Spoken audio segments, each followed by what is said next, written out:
Hi, I'm Tom Christensen. I'm the director of the China and the World program at the School of International Public Affairs at Columbia University. I'm joined today by Merit Janow, who is our Dean Emerita at the School of International Public Affairs and a professor at SIPA. In addition to being an academic, I have a formal advisory role at the State Department, so I'm obliged to say that everything I say today is my own opinion and does not necessarily reflect the views of the U.S. government. And I wanted to start the discussion about the APEC summit in San Francisco that occurred this week and is still occurring this week by asking Merit to comment on APEC. What is it? What's the history of APEC? And what are the purposes of these summits? Well, good morning, Tom. It's great to have this chance to have this conversation with you, which I always really enjoy. So I'm in San Francisco, and I've been attending several days of meetings around the APEC summit. Now, maybe APEC is not well known to all Americans or others who may be watching this video. It has a long history. It was established in 1989. And it was really the thinking behind it, at least from the US side, and I think of Secretary Baker, then Secretary of State Baker, as having been really one of the architects of the APEC concept. And the idea was to get the United States and the economies of the Asia-Pacific region more deeply anchored together, that a new forum was needed, not a trade agreement, but a forum to talk about economic issues and to more deeply anchor the United States and convey its commitment to the Asia-Pacific region.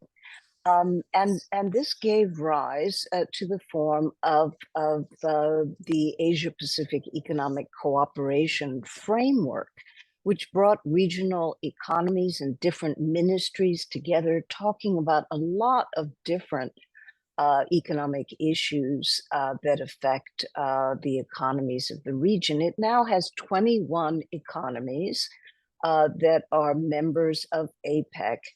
And then starting in, I think it was about 1993, President Clinton introduced a further innovation, which was the Leaders Summit.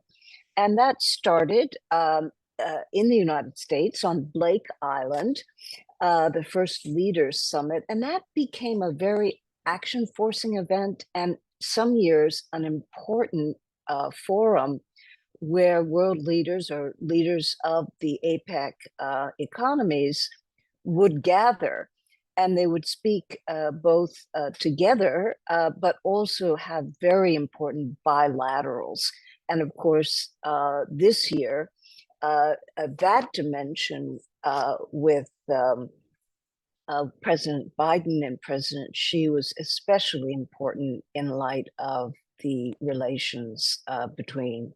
deteriorating relations between the United States and China. So that's a bit of the history. It was aimed at anchoring the United States more deeply in Asia, creating a forum for economic integration and advancement and discussion of regional issues, fostering cooperation and dialogue. Very heterogeneous region, didn't have that much of a tradition of getting together and talking about lots of issues and features of economic both tension and opportunity. And it's always been aimed at cooperation and capacity building with a lot of different types of work projects. This year, the themes included developing interconnectedness, innovation, for sustainable futures, and strengthening inclusivity. And there were senior leaders meetings, finance ministry official meetings, many different subjects, climate related, and a whole lot of ancillary meetings around APEC, and of course the critical leaders meetings. So this is not a forum that has come up with agreements. trade agreements. It's been a forum, for the most part, it's been seen as a forum of open regionalism. And at some points in its history, it's aimed at contributing to advancing ideas or areas that were under negotiation that could also support multilateral or regional frameworks. And in the many years since it was formed, of course, there have been many other agreements of a more formal nature, RCEP, CPTPP, excluding the United States, regional digital economic policy frameworks that have added to the integration of the region, some with the United States and the number without the United States. So, Tom, in a nutshell, those are some key features. Thanks a lot. But yeah, but let me ask you, I think, of course, one of the most important dimensions this year was the much anticipated meeting between President Biden and President Xi. And, I think we'd all benefit from hearing what you think it achieved and what it was seeking to achieve. My own sense is that a critical dimension going in was to achieve some stabilization between US-China relations in an effort to avoid conflict and ease risks. And leading up to it, of course, we saw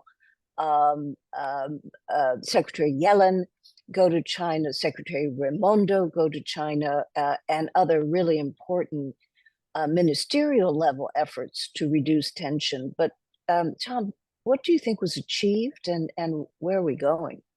Yeah, thanks, Merritt. I think that was the purpose from the U.S. perspective, which was, we're in what has been declared by the Biden administration or by the Trump administration before it, a strategic competition with China. And I think the goal of the summit between President Biden and President Xi, from an American perspective, was to try to create more contacts between the two governments. And that process had already begun, as you said. But there's no replacement for the top leaders talking. And one of the great things about APEC and other multilateral meetings like the G20 is that on the sidelines, you can have these kinds of intensive discussions between the top leaders.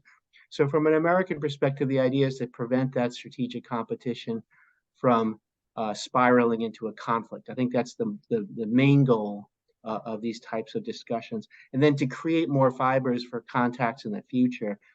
We've had a lot of tension with China on the military front over issues like cross-strait relations and the U.S. relationship with Taiwan.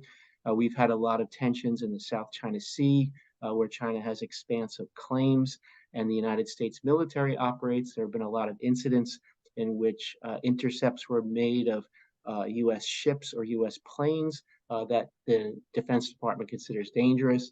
So the idea that the two militaries might be able to have better contact after the summit is something that's welcomed in the United States and is apparently welcomed in Beijing as well.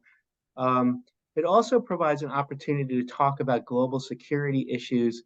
I'm sure, we don't have the minutes of the meetings, obviously, but I'm sure that topics such as the Russian war on Ukraine and the United States efforts to convince China not to give more support for Russia in that effort and to try to restrain Russia in that effort. And also the war between Israel and Hamas, which is Hamas being backed by Iran. Iran is a major partner of China. And I'm sure that both the United States and China have a shared interest in not seeing that conflict escalate into a broad regional conflict in the Middle East. And China has a lot of influence in that region, not only with Iran, but with Iran's rival, Saudi Arabia.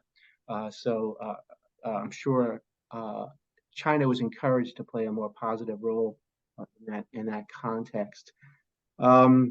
There are also concerns on the Chinese side about U.S. security policy that includes restrictions on the export of high-end semiconductors to China because they have military application.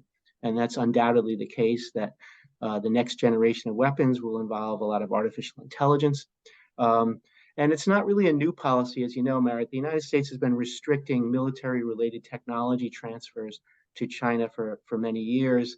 That we were doing that when I was in the State Department.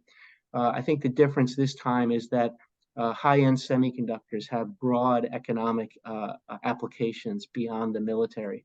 So I think that many in China believe that these restrictions are different in that they're designed to harm the overall Chinese economy.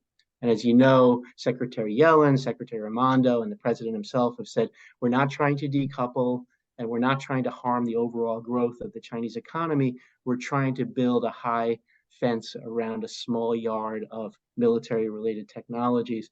How convincing that is in China is a very important factor in our bilateral relationship, because a lot of U.S. economic policy towards China are explicit or implicit threats that if China behaves in a certain way, the United States would punish China economically in response. For example, China has not, from public reports, sold large numbers of weapons to Russia during the invasion of Ukraine. And the threat has been, if China does that, that there'd be broad economic sanctions. An implicit threat is that there's a conflict across the Taiwan Strait because the mainland tries to pressure Taiwan into unification, that there would be economic consequences for the Chinese economy that would be very severe if they were to do that. And the problem with a bigger yard in peacetime on the military front is that if the Chinese get the impression that the United States is trying to hold down the Chinese economy, no matter what it does on an unconditional basis, then those threats in those more specific security-related areas start to lose their bite, because China has very little incentive to comply with those threats. So it's quite consequential that the Biden administration not only tries to keep that yard relatively limited in size, but convinces the Chinese that that's the real purpose of those limited number of military-related restrictions on exports to China. In the military-to-military sphere, and I'll stop with this and ask your opinion about the summit on these issues. The military-to-military sphere, they've restored some of the dialogues, but not all of them. The dialogues had really broken down after Speaker Pelosi's visit to Taiwan, which was created a lot of dyspepsia in Beijing and led to a cutoff of military-to-military ties. There are working level discussions of broad military-to-military issues that have been restored, something called the Defense Policy Consultation Talks. There are specific discussions on maritime safety that could be, if they were fruitful, and that's a big if, they could address some of those issues of those intercepts, those dangerous interactions between the US and the Chinese military in the East Asia region, South China Sea, East China Sea, et cetera. And those are called the Military Maritime Consultative Agreement meetings. And those have been restored. And then there's the idea that the Indo-Pacific commander, the top US military leader in the Asia-Pacific region, would be able to get on the phone with theater commanders in the PLA. So those are the three things that have been restored. There are other things that have existed in the past that haven't been restored. And I think that these could produce positive outcomes. They could also be canceled when there's a new tension over US policy towards Taiwan. So we'll have to wait and see. But all things being equal, I think it's very constructive that these were restored to create at least the potential for better communications between the two security sections of the two governments, and also military-to-military ties. So I'm interested in your views of the summit. I know you're out there in Seattle. I'm in DC today. And I'm interested in your views of the summit and what you think might have come out of it. Well, thank you. Yeah, I'm here in San Francisco, and I think, there's a lot of attention to, first of all, whether, the tonality of this interaction between President Xi and President Biden will, in fact, contribute to stabilization with this kind of shared interest in avoiding conflict and easing risks. The resumption of military-to-military talks has gotten a lot of attention, and I think been identified by both sides as important. Another dimension has been to restart cooperation to combat illicit trafficking in fentanyl inputs and so forth. So that cooperation to combat the drug trafficking is, I think, quite significant. Also, there was reference made to addressing risks of advanced AI and improving AI safety, and a kind of agreement to exchange view on key regional and global challenges.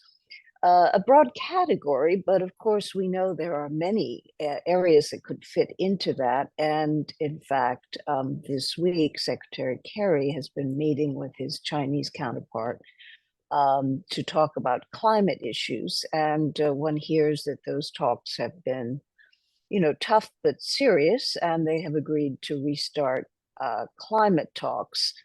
And of course, we're now on the eve of the COP meetings that will be occurring.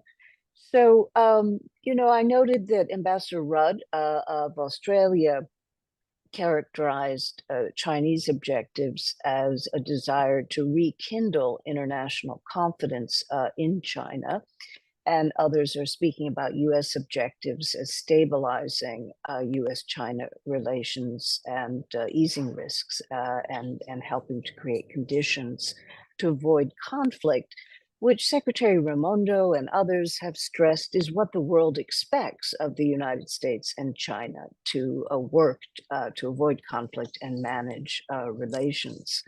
I happened to go to an event where President Xi was speaking, and I have to say that the tonality of that discussion, of his remarks, um,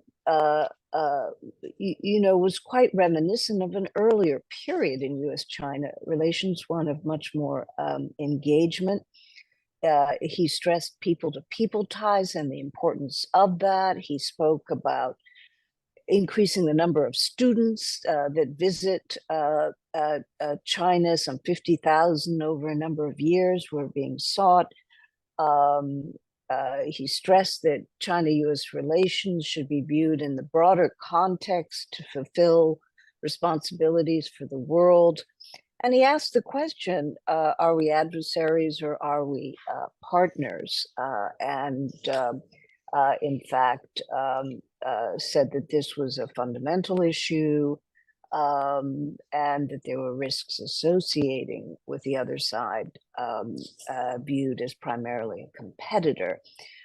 So I think the tone was quite engaged and friendly. It talked about people and students and panda exchanges, and recognized that there had never been a period of smooth sailing, but it was important to be interacting under themes that you, Tom, could interpret the meaning of these themes that China always stresses, including coexistence, mutual respect, and win-win, very Chinese themes. So I think that was a specific, quite positive tonality. I'm wondering if you picked up on that and how you interpret that. But of course, as you point out, things don't change overnight. These channels have been opened. They are important channels potentially. Other risks are very much there, and we'll just have to see how it evolves. And there are these underlying, profound issues as well as concerns on specific issues. So, Tom, how do you interpret the tone of these meetings and their consequences? Yeah, thanks a lot, Meredith. I noticed the same thing about President Xi's speech and other public statements coming out of the summit itself. And there's a pretty stark difference between the way the White House has presented the bilateral relationship and the summit and the way that President Xi has. And as we said before, the White House has said that we're in a strategic competition and our responsibility is to prevent it from creating a conflict that would be bad for both countries and bad for the world. And I think the Chinese side has rejected narrative or that optic and said that strategic competition should not be the starting point for discussions of our relationship, and we should seek broader, more positive relations. And they suggest abstractly that we could have more cooperation.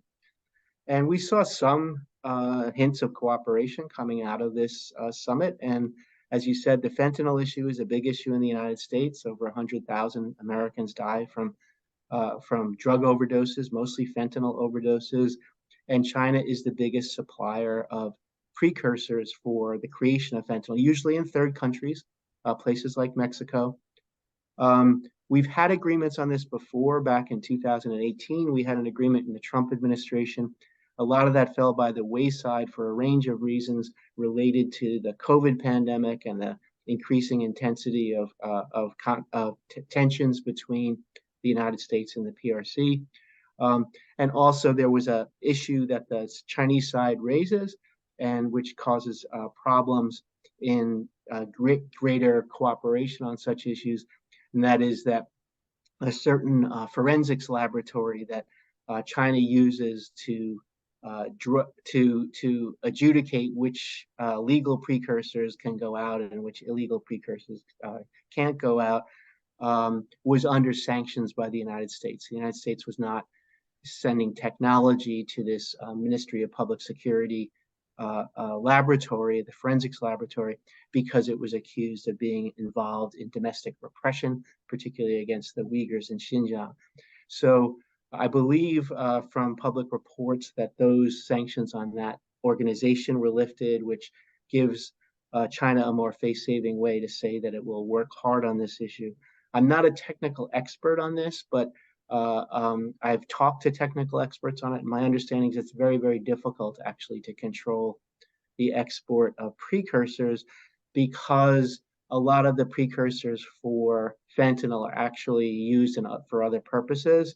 And they can be changed. The chemical makeup of the precursors can be changed. As soon as one is banned, you can change it somewhat and get around the ban.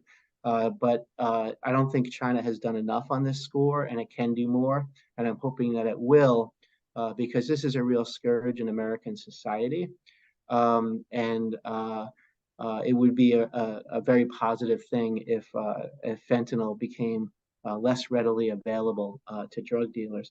One of the more interesting things, and I think you'll appreciate this, Merritt, that I've heard about the way to deal with this rather than through a kind of detailed chemical roster of what can be exported and what can't be exported, is the idea of creating a white list for the consumers. So if China is going to send out medical precursors, which could be used for fentanyl or other purposes, they could try to judge what the recipient of those exports do. Do they create legitimate drugs, or are they a drug cartel in Mexico? And if you could create a white list so that they could know who was getting this material for what purpose, that might be a force multiplier in limiting the damage from these exports.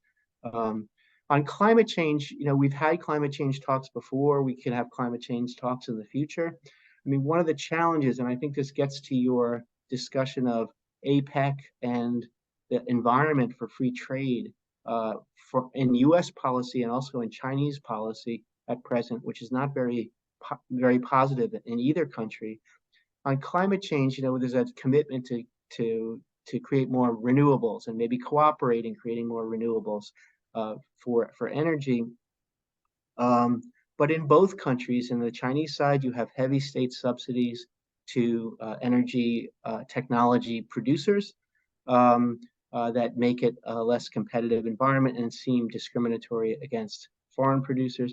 And in the United States, we have the Inflation Reduction Act, which is a very large effort to try to create green production at home, which I'm sure many Chinese companies and Chinese leaders see as discriminatory against the importing of Chinese technologies. So one of the questions that I have is which will win out in these kinds of discussions: the mutual desire to create more renewables and a greener planet versus the desire to create more domestic industries and domestic jobs in these fields. How much cooperation can you really get in co-production of renewable technologies? I'm not sure, and I turn it over to you because You're an expert on trade, and you were an official on trade, I believe, when APEC was first created back in the George H.W. Bush administration. Well, yeah, and advanced it in the Clinton administration as well. And well, I would just say that it's really interesting to hear about uh, some of these areas. But there was a lot going on in San Francisco this week, including the further advancement of the Indo-Pacific Economic Framework by the United States, which is of some 13 nations, an initiative that was launched by this administration in May of 2022, and which has a number of pillars, a supply chain collaboration pillar, which is aimed at reducing bottlenecks in supply chain, an acceleration of clean energy transition in the Indo-Pacific region, which is picking up some of the issues you just mentioned, and a pillar around combating corruption, and a fourth pillar around trade. And the agreements have not been released, but some agreements have been reached in 3 of the 4 pillars around supply chain, clean energy, acceleration of the clean energy transition, and combating corruption. And the fourth pillar, which is being handled by USTR, the first 3 I mentioned by the Commerce Department. The first 3 have seen apparently some real consensus, and the fourth is ongoing. There are also ongoing talks in the Indo-Pacific Economic Framework around cooperating on AI, on energy security, and on technology issues. So I think the desire for ongoing engagement with this region, which is, of course, one of the fastest growing regions in the world, a region where the United States, trade and investment with the United States is extremely important, where millions of jobs, US jobs, are linked to the vitality of trade and economic activity with firms in the region, are all underscoring, I think, continued interest by the US government in ongoing deep engagement with the Asia-Pacific region. And this administration's initiative for that engagement has been not only keeping the APEC going to some degree, but also this IPAF. Yeah. So it's hard to summarize all the working groups that are in these efforts and all the consequences that could flow from a resumption of some of these bilateral ties with the US and China. Things aren't changed overnight. There are deep tensions of a fundamental nature, but hopefully on the bilateral front, it reduced some of the risks going forward and expanded economic and trade relations in the region. And I think those there were some achievements there. Yeah, that's a good thing. One of my complaints about U.S. foreign policy on a personal level has been that we have not been engaged in multilateral trade agreements in the way that we have in the past, going back to the Trump administration and into the Biden administration. And there has been a lot, as you know, a lot of regional multilateral trade agreements occurring in our absence. The RCEP involving many of the bigger economies in the region. The Regional Cooperative Economic Partnership, and the CPTPP. It's a long title. It's the follow-on from the Trans-Pacific Partnership, which was negotiated in the Obama administration, but was withdrawn from by the Trump administration. And the United States has been largely absent. And I guess all the things you say are right about the IPEF and the discussions, the important discussions that were held.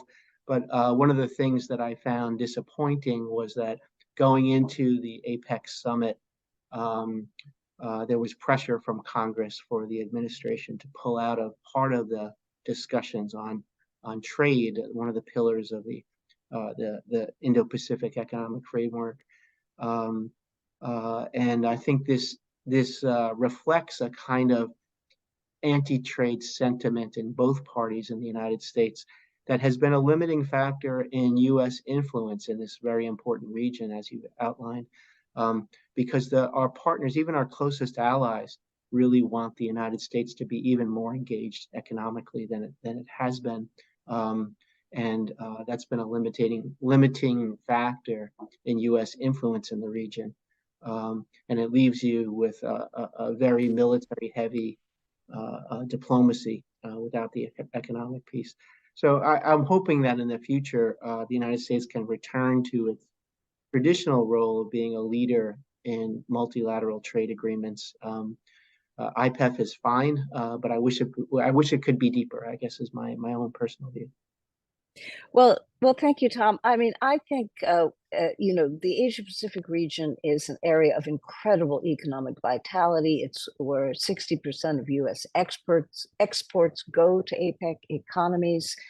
The administration is citing references like APEC economies invested, 1.7 trillion in the U.S. economy and stand for 2.3 million jobs. So, engagement, economic engagement, interaction. And as you say, the region itself is producing instruments of deeper economic integration of various types. Some of those are informal and some of those are more formal, like the CPTPP, the RCEP, the Digital Economic Partnership Agreement. And when you go to the region, I've been recently in Singapore, that sense of wanting deeper integration, wanting the US to be very much part of it, not wanting to have to choose between the US and China on economic issues. You meet that everywhere you go. Yeah. So this has been a fabulous conversation. Thank you so much for having it. I hope it's of some interest to our viewers. Thanks so much. I know it's very early in San Francisco, so I'm particularly appreciative of your joining me today. And thanks to all the good people at SEPA who set this up. It's been a pleasure speaking with you as always, and I hope to see you back in New York soon. Hope to see you soon. Thank you all. Bye-bye.